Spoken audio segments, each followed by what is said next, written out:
नमस्कार दोस्तों, स्वागत है आपका ARK वॉइस 517 चैनल में। ललिता शोर मचाकर सबको आंगन में इकट्ठा कर लेती है। घबराती हुई उमा देवी पूछती हैं, क्या हुआ बहू, तुम इतना तेज क्यों चिल्ला रही हो? ललिता वाइपर उठाकर अपनी ननद को पीटने लगती है। आह भाभी मत मारो, बहुत तेज लग रही है। उमा देवी बहू के आगे हाथ जोड़कर कहती हैं, बहू ललिता मत मारो, हड्डी वड्डी टूट जाएगी, वाइपर से पीट रही हो, छोड़ दो ललिता, मेरी बेटी को छोड़ दो। मैं तुम्हारे आगे हाथ जोड़ती हूँ, मैंने अपनी बेटी को फूलों की तरह पाला है और तुम उसको वाइपर से पीट रही हो। माँ जी, अगर तुमने कूचा होता तो अच्छा होता, कम से कम इसे अक्ल तो आ जाती। पर लगता है आज बेटी के साथ साथ माँ को भी सबक सिखाना पड़ेगा। ललिता वाइपर लेकर उमा देवी की तरफ मुड़ जाती है, लेकिन ललिता का हाथ सोनम पकड़कर कहती है, भाभी माँ को मत मारना, मुझे जितना मारना है मार लो, लेकिन मेरी माँ को हाथ मत लगाना। तुम्हारी इतनी हिम्मत कि मेरा हाथ पकड़ लिया, अभी तुझे सबक सिखाती हूँ। 2-4 वाइपर सोनम के पीठ पर और दे मारती है। मार खाने के बाद सोनम गुस्से से कहती है, भाभी इतना तो बता दो कि मुझे मारा क्यों है, मैंने क्या कर दिया था जो तुमने मुझे मारा? पास में खड़ा हुआ सोनम का भाई सुनील कहता है, बहुत जवान चलाने लगी है सोनम अपनी भाभी से, तुमने भाभी के लाए हुए रिश्ते को क्यों ठुकरा दिया? तुम्हें पता है अपने मायके में सबसे कहने के बाद ही वह तुम्हारे लिए इतना अच्छा रिश्ता ले आई थी। शादी की उम्र हो गई है, अब जाओ निकलो इस घर से, बहुत रख लिया तुम्हें इस घर में, अब और तुम दोनों को इस घर में नहीं झेल सकते हैं। उमा देवी हिम्मत करके बेटे से कहती हैं कि बेटा बहू कैसा रिश्ता लाई थी, तू नहीं जानता क्या? मेरी 20 साल की बेटी के लिए बहू 45 साल का बुढ़ा ढूंढकर लाई थी, और वह भी 3-3 बच्चों का बाप। मैं बुढ़े आदमी से अपनी बेटी की शादी कभी नहीं होने दूंगी। और फिर क्या कमी है हमारे घर में? सोनम के पिताजी सब कुछ तो छोड़कर गए हैं, घर मकान सब कुछ तो है, तो क्यों मैं अपनी बेटी की शादी ऐसे घर में करूं जहां बेटी और दामाद की उम्र में 25 साल का फर्क हो? मैं अपने जीते जी ऐसा कभी नहीं होने दूंगी। बुढ़िया, तेरे पैर कब्र में लटके हुए हैं, फिर भी बकवास की बातें करती रहती है। तुझे क्या लगता है कि तेरी बेटी के लिए कोई महलों का राजकुमार शादी करने के लिए आएगा? तो यह सिर्फ तुम माँ बेटी का एक सपना है, वरना तुम्हारी अपनी बेटी के लिए कोई अफसर ढूंढ के ले आओ। मैं तुम्हारी बेटी की शादी कर दूंगा, लेकिन शादी में एक फूटी कौड़ी भी खर्च नहीं करूंगा। बेटा, मैंने तुमसे कहा भी नहीं शादी में चवन्नी खर्च करने के लिए। मेरे पास कुछ एफडी और जेवरात हैं, उनको बेचकर अपनी बेटी की शादी कर दूंगी। आग बबूला होते हुए ललिता कहती है, दे माँ जी, अगर तुमने अपनी बेटी की शादी में एक नाक की कील भी बेची तो मुझसे बुरा कोई नहीं होगा। कुछ ही दिनों में तुम दोनों माँ बेटी को घर से बाहर का रिश्ता न दिखाया तो कहना, फिर मुझसे उम्मीद मत करना कि मैं बुढ़ापे पर तुम्हें अपने साथ रखूंगी। अगर बेटी के लिए जेवर बेचोगी तो बेटी के साथ ही दहेज में चली जाना। धमकी देकर ललिता अपने कमरे में चली गई। उमा देवी अपनी बेटी को हाथ का सहारा देकर उठाकर कमरे में लेकर गई। आज वह खुद को बहुत बेबस महसूस कर रही थी। बेटे की तरफ नजरें उठाकर देखा तो बेटा भी मुंह बनाकर यह कहते हुए कमरे में चला गया कि एक दिन तुम दोनों माँ बेटी को इस घर से निकाल दूंगा। तुम दोनों की चिक-चिक से मैं परेशान हो गया हूँ। सोनम इतनी छोटी भी नहीं है कि अपनी भाभी के हिसाब से घर में काम न कर सके। जब उसने कुछ काम दिया था तो क्या ठीक से नहीं कर सकती थी? भैया, भाभी ने कोई काम नहीं दिया था, बस मैंने अपनी ट्यूशन के पैसे उन्हें देने से इनकार कर दिया। इसी वजह से उन्होंने अपना सारा गुस्सा मुझ पर निकाल दिया। वरना घर के काम का तो एक बहाना था। देख लो, घर के सारे काम मैंने कर दिए हैं। देख रही हो माँ, भाभी के साथ साथ सोनम मुझसे भी जबान लड़ाने लगी है। इसको कमरे में ले जाओ, नहीं तो अब मेरे हाथ से थप्पड़ खा जाएगी। चलो बेटा मत बोलो, अगर बोलोगी तो शरीर को ही तकलीफ मिलेगी। चलो अपने कमरे में बैठते हैं। माँ, हम भाई भाभी की जातियों को कब तक बर्दाश्त करते रहेंगे? कब तक हम अपने ही घर में उनके हिसाब से रहेंगे? अगर यह घर उनका है तो आपका भी तो है। उन्होंने तो इस घर को नहीं बनवाया है। और माँ, मैं भी आपकी दवाइयों के खर्च तो निकाल ही लेती हूँ और छोटे मोटे खर्चे सारे मैं ही करती हूँ। अपनी फीस भी मैं ही भरती हूँ। भैया तो आपके लिए एक गोली भी खरीद कर नहीं लाते हैं। फिर क्यों उनकी खरी खोटी बातें सुनना? उमा देवी कहती हैं, बेटा अपना घर छोड़कर हम कहाँ जाएंगे, कहाँ अपना सर छुपाएंगे? बहू बेटे के साथ रहने में ही हमारी भलाई है। भाई भाभी के व्यवहार से सोनम तिल मिलाकर रह जाती है। सच है, कहाँ जाएंगे? माँ की भी तबीयत ठीक नहीं रहती और मैं भी अभी इतने पैसे नहीं कमाती कि घर छोड़कर बाहर किराए से कमरा लेकर घर के खर्चे चलाकर रह सकूं। उमा देवी अपनी बेटी की कमर पर तेल लगाकर मालिश कर देती हैं और कहती हैं, अब घर के सारे काम मैं करूंगी, तुझे करने की जरूरत नहीं है। जब तक तेरे हाथ पैरों के नील ठीक नहीं हो जाते तब तक कहीं नहीं जाएगी, ट्यूशन भी नहीं करेगी। कैसी बातें कर रही हो माँ? अगर मैं पढ़ाने नहीं जाऊंगी तो हमें पैसे भी नहीं मिलेंगे और फिर मैं आपकी दवाइयाँ कैसे लेकर आ पाऊंगी? आपकी सेहत के साथ में कोई रिस्क नहीं ले सकती। 1 घंटे बाद ही सोनम उठकर ट्यूशन पढ़ाने चली जाती है। उमा देवी बहुत मना करती हैं, लेकिन वह नहीं मानती।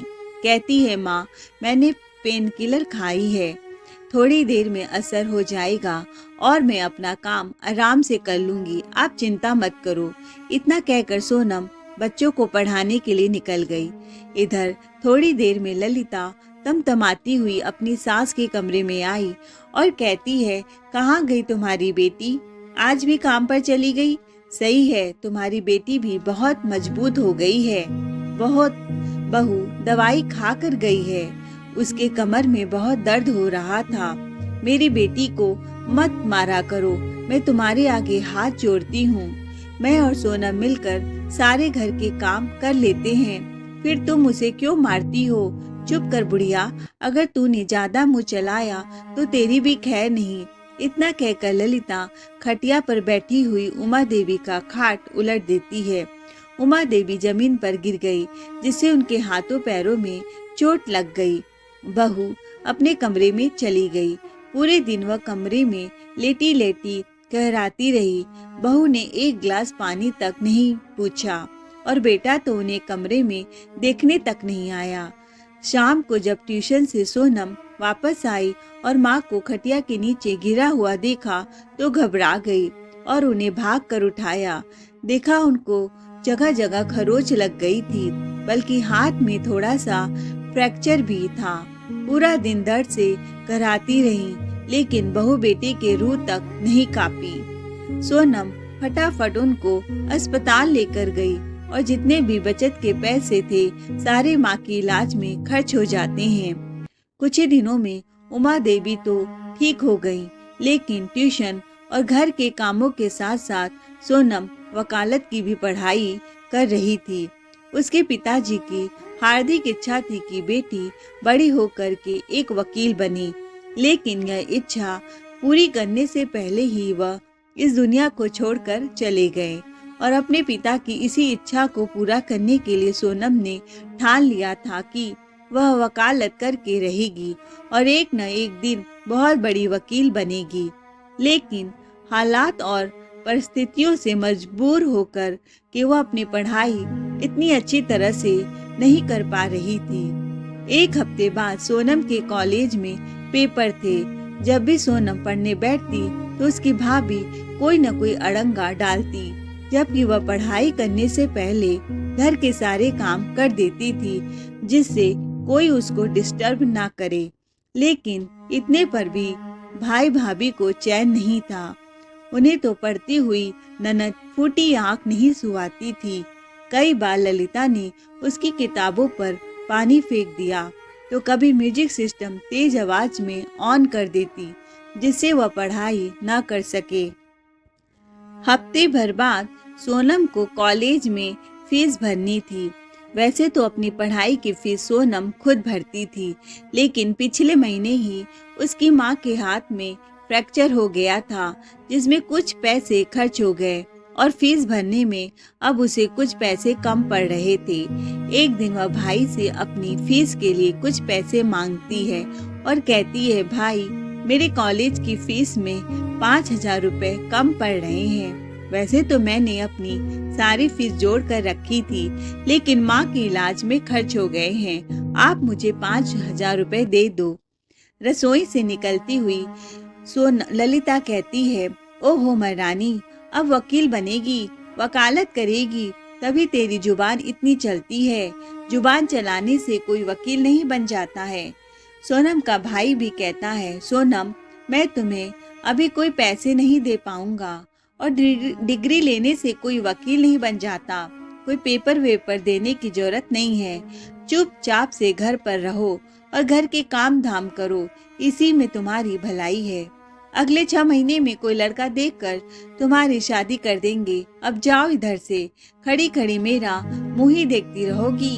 सोनम की बहुत मिन्नतें करने के बाद भी भाई भाभी पैसे नहीं देते हैं। थोड़ी देर में ललिता कहती है, सुनील मुझे 20,000 रुपए चाहिए, शॉपिंग करने जाना है। अरे पिछले महीने ही तो तुम 20,000 की शॉपिंग करके लाई थी। उन कपड़ों का क्या किया और फिर से तुम शॉपिंग करने जा रही हो? तो मुस्कुराती हुई ललिता कहती है, तो तुम इतना कमाते किस लिए हो? अपनी बीबी की फरमाइश भी पूरा नहीं कर सकते क्या? मेरे पिताजी ने एक कमाऊ लड़के से शादी की थी और तुम शहर के सबसे बड़े ऑफिस में काम करते हो, तो क्या अपनी बीबी को खुश भी नहीं रख सकते हो? 15,000 रुपए जेब से निकालते हुए सुनील कहता है, अरे डार्लिंग मैं तो मजाक कर रहा था। 15 की जगह तुम 20 ले लो, पर ऐसे नाराज मत हुआ करो। जब तुम नाराज होती हो तो मुझे बिल्कुल अच्छा नहीं लगता। भाई भाभी की बातें सुनकर आंगन में खड़ी हुई सोनम की आंखों से आंसू बहने लगे। कहती है, भाई भाभी के लिए आपके पास पैसे हैं, लेकिन मेरे लिए नहीं।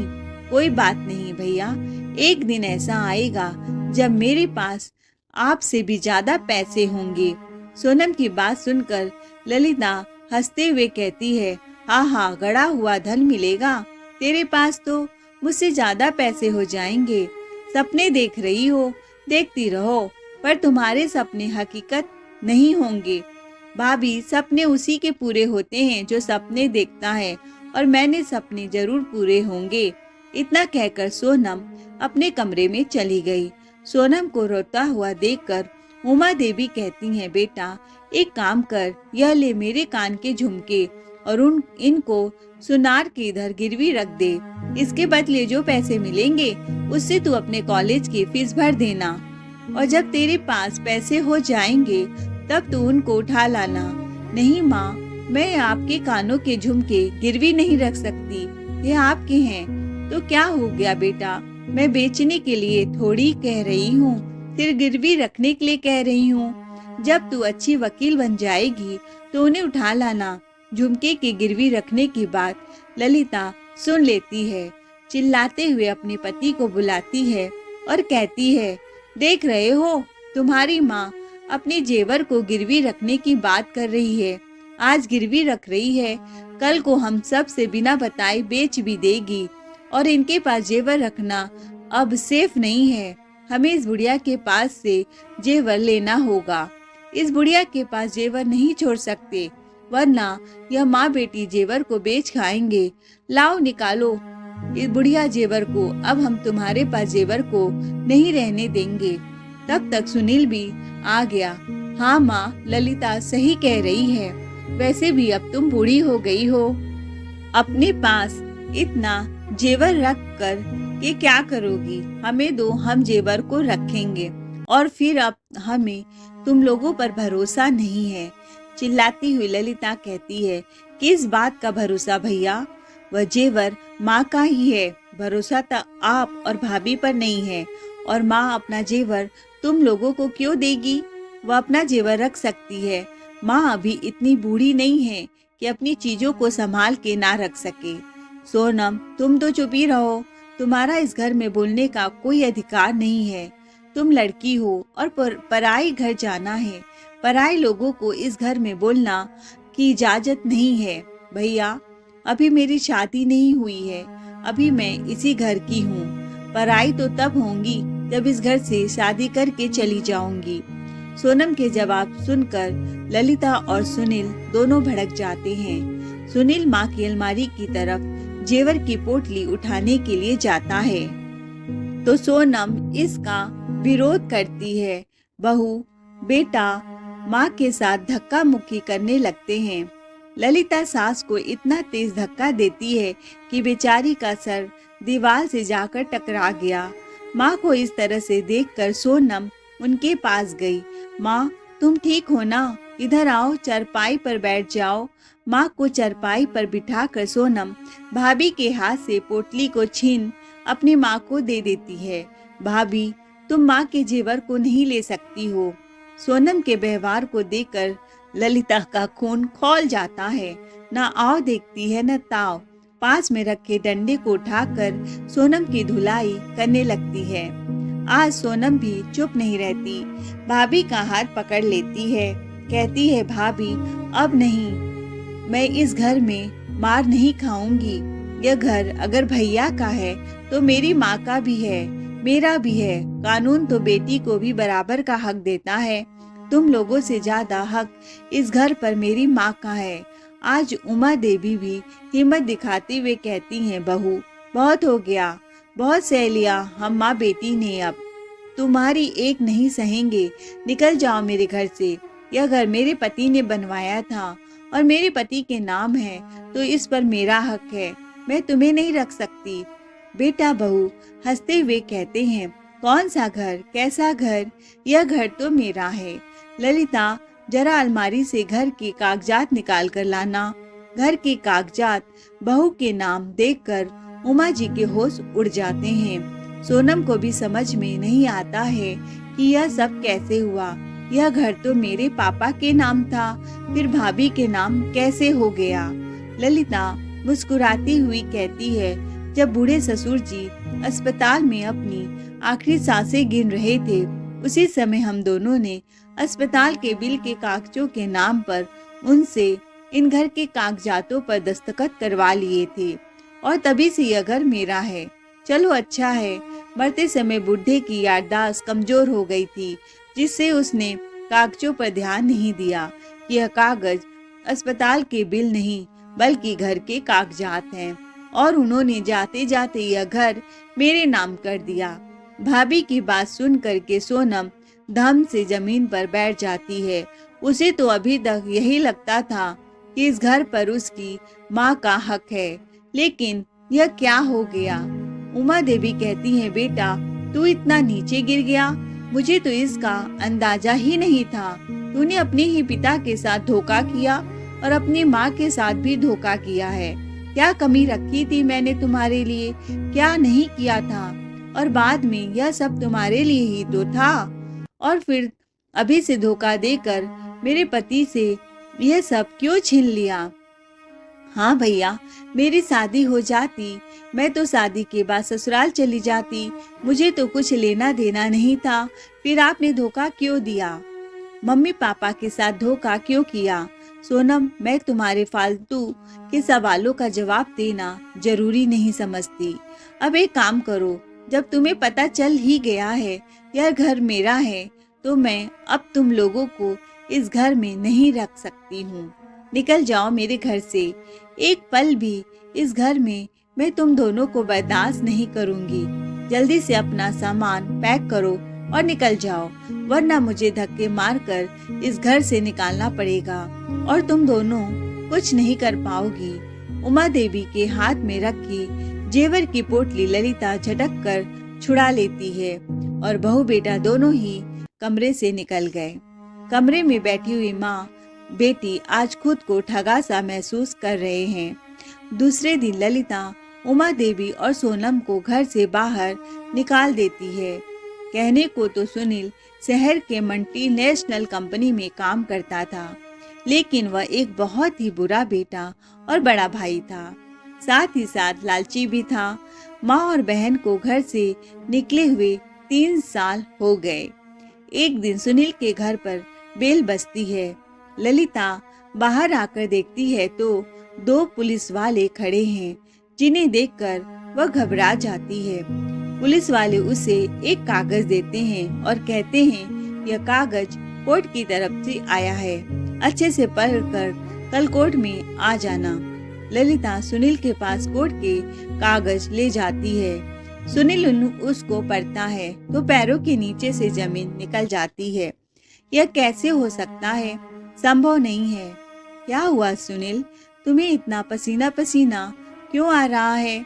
ललिता, इस घर को खाली करने का नोटिस आया है और इसमें यह भी नहीं लिखा है कि नोटिस किसने भेजा है।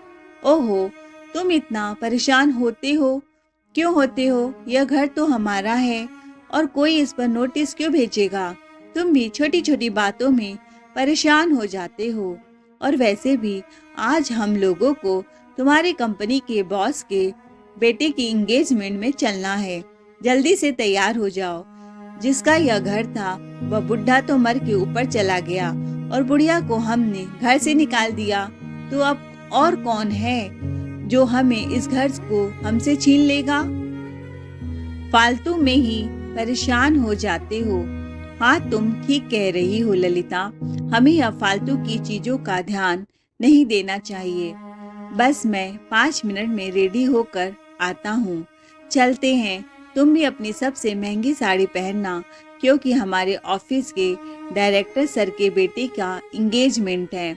सुना है डायरेक्टर सर ने शहर के सभी नामी लोगों को बुलाया है। हम भी किसी से कम नहीं लगने चाहिए। दोनों लोग तैयार होके निकल जाते हैं।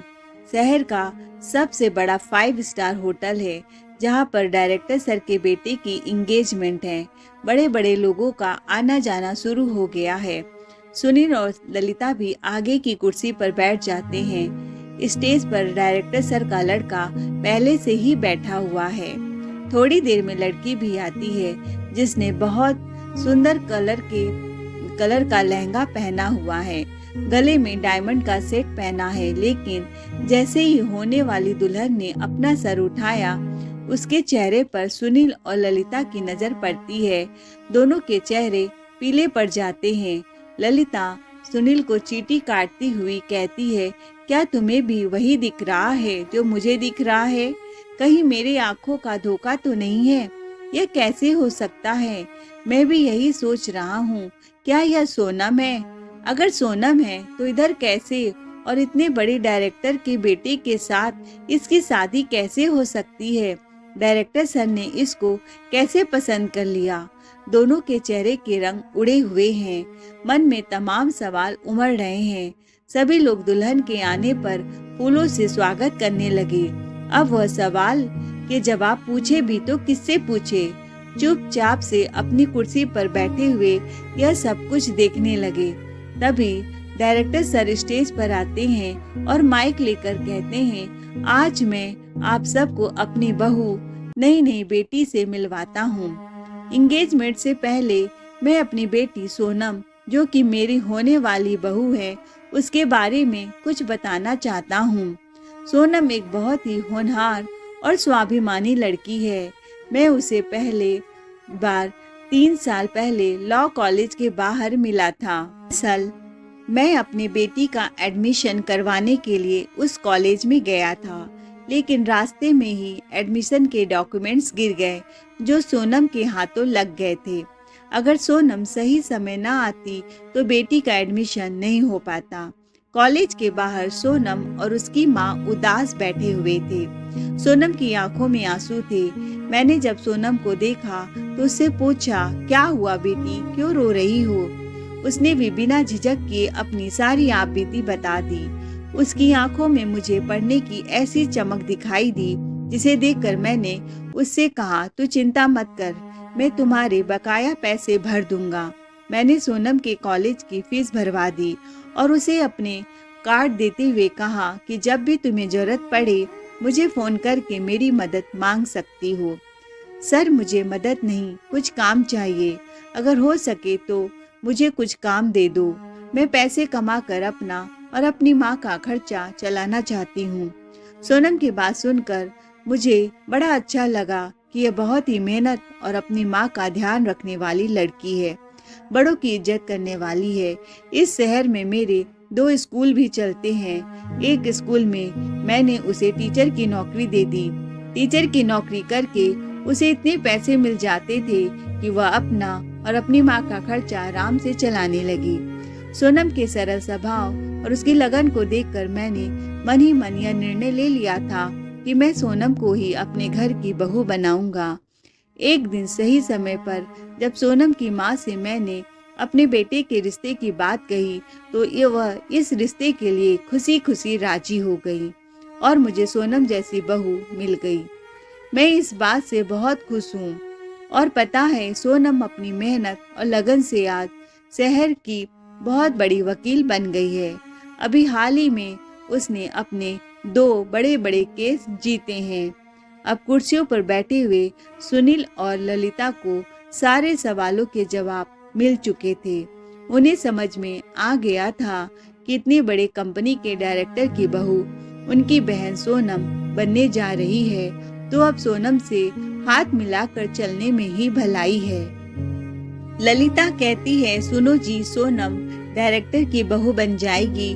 तुम ऐसा करो, जल्दी से सोनम से जाकर बात करो। हो सकता है कुछ ही दिनों में डायरेक्टर साहब तुम्हारा प्रमोशन कर दे। आखिरकार तुम उनकी बहू के भाई हो, वह तुम्हें मना नहीं कर पाएंगे। सारा फंक्शन बहुत अच्छे से हो गया। फंक्शन में आए हुए मेहमान भी चले गए। ललिता मौका देखकर सोनम के पास जाती है, और अब तो हम दोनों रिश्तेदार हुए। क्या तुम दोनों सोनम के भाई भाभी हो? चौंकते हुए डायरेक्टर साहब ने कहा। तो मुस्कुराते हुए ललिता ने कहा, हाँ हाँ, अगर आपको भरोसा नहीं है तो सोनम से ही पूछ लो। सोनम हमारी बहन है और हम उसके भाई भाभी हैं। क्यों सोनम, तुम चुप क्यों हो? कुछ बोलती क्यों नहीं हो? दुल्हन के रूप में बैठी हुई सोनम से जब उसके भाई ने कहा तो डायरेक्टर साहब नाराज होते हुए कहते हैं, मुझे नहीं पता था कि तुम सोनम के भाई भाभी हो। अगर पता होता तो तुम दोनों को अपने बेटे की एंगेजमेंट में कभी नहीं बुलाता।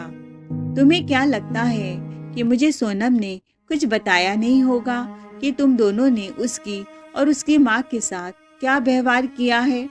मुझे सब कुछ पता है। निकल जाओ इस घर से, वरना सिक्योरिटी वालों को बुलाकर धक्के मारकर निकलवा दूंगा और कल मेरे कंपनी से रिजाइन देने के लिए तैयार रहना।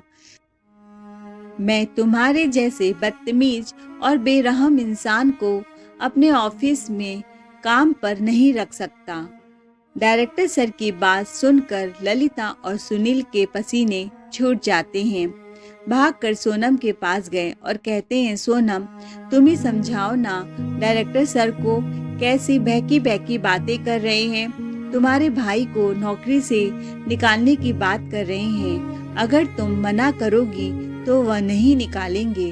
भाभी, मैं तो कुछ नहीं कह सकती हूँ, यह पापा जी का निर्णय है। अगर उन्हें लगता है कि कोई इंसान उनके ऑफिस में रहने के लायक नहीं है तो उन्हें उसको निकालने का पूरा हक है। मैं उनके काम में दखल अंदाजी नहीं कर सकती हूँ।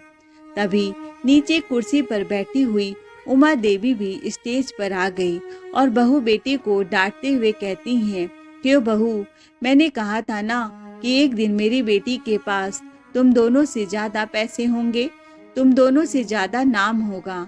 तो देखो, आज मेरी बेटी तुम दोनों से बहुत आगे है।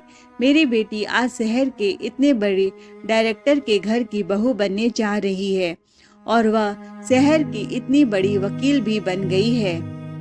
और बहू, जिस शादी में तुम दोनों पत्ते चाटने आई हो वह तुम्हारे ननंद की ही शादी है। अच्छा बेटा, तुम्हें आज घर खाली करने का नोटिस तो मिल गया होगा।